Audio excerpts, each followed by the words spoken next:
we have UMA or UMA. I'm not sure if they call it UMA. I just realized.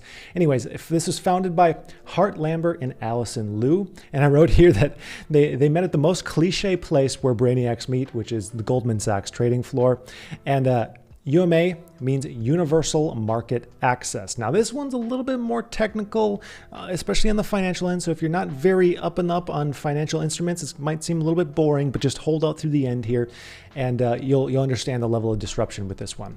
So what is it? It's a blockchain protocol made for the creation of synthetic assets that represent underlying assets. Now, a synthetic asset that represents an underlying asset is a derivative.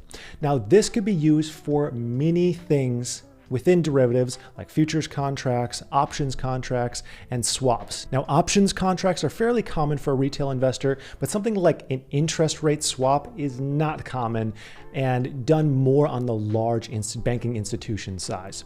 So they're working to create a smarter way to create and automate derivatives and the markets and the financial instruments within the derivatives markets.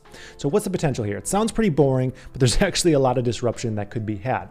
So derivative markets typically have a high barrier to entry, and UMA would make this more inclusive, and they would disrupt a huge market. I did not realize how big this market was until I started diving into this. The total market value of derivatives in the first half of 2019 was $12 trillion with a T, trillion. So there's a massive amount of disruption here if they're able to hit their goals. Now, of course, neither of these, this is not investment advice. They are extremely risky. I just have to say this 1,000 times because I don't want any comments saying you told me to buy this crypto and it went down, or, you know, these are cryptos with high potential, but again, they're extremely volatile, Thanks for tuning in. And if you enjoyed this content, make sure you subscribe to the main channel as well right here.